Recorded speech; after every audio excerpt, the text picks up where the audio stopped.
After hiking Fisher Towers, I'll continue south on 128 to Castle Valley Loop.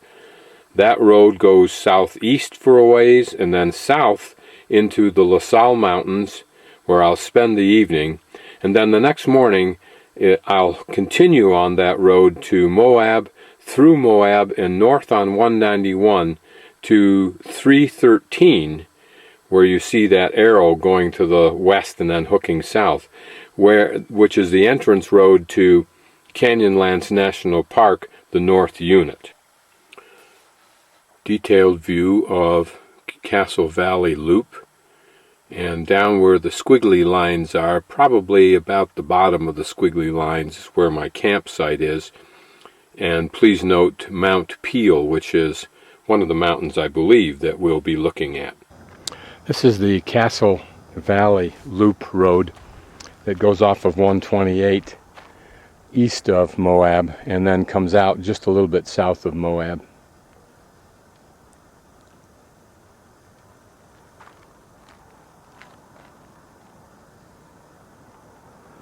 That's probably a spire that I saw from up on top of Fisher Towers.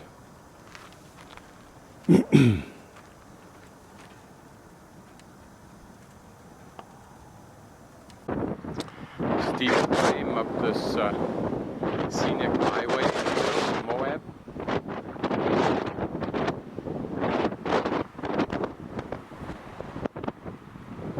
Certainly there on the left, the reason this is called Castle. I don't know if you can pick it out, but one of the effects of a major forest fire, as this area was subjected to, is dust storms. The wind just picks up the dust, soil, because there's no ground cover. It's been totally burned off, as you can see. Down there, a few feet away, you can see a few plants that have started to try to grow up, but very, very few. A stark wasteland now. And with the hellacious winds that they get up here, you can see what's happening up there with the wind. It's had two effects at least, not only blowing the dust around, but it may have had some effect on that very precise line between burned and unburned. This may be the top of the scenic loop, including the not so scenic fire area.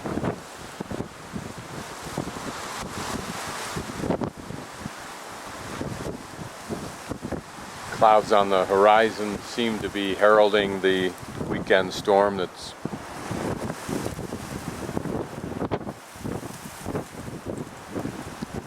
somewhere off there to the right would be Fisher Towers, there below the road I just drove up.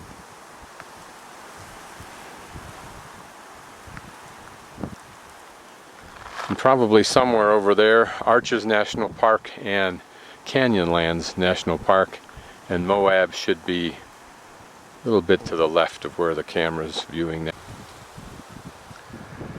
I'd like to find a place up here to spend the night that would have the spectacular views that I'm panning now. It's about 8,000 feet. There's certainly a storm coming in, at least if the wind and that sprinkling of clouds is any indicator. But as long as I'm on this paved road and I leave before it starts to snow, should have no problem getting down to the lower elevation of Moab. I think I found my spot just about 100 feet away from where I made that last little video shot. And the road is right there, so when I hear it snowing or raining, I should be able to get up there in a couple of minutes and have no problem. That mountain has a strange volcanic top look to it. Almost looks like a fish with its mouth opened upward. but I can't figure out if it's one mountain or two. Forest Road 4651.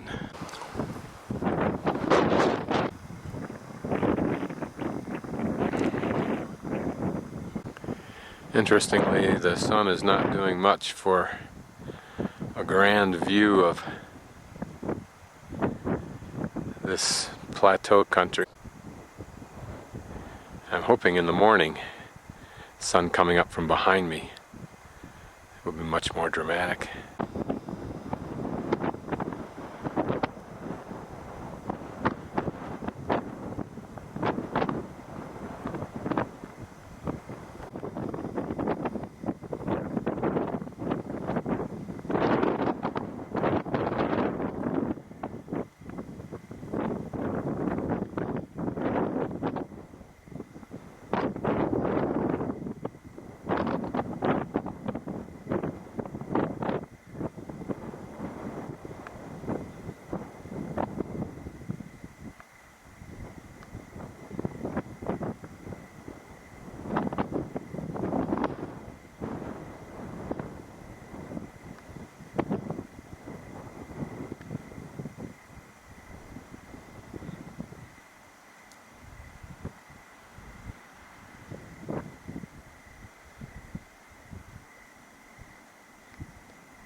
Looks so cold and forbidding.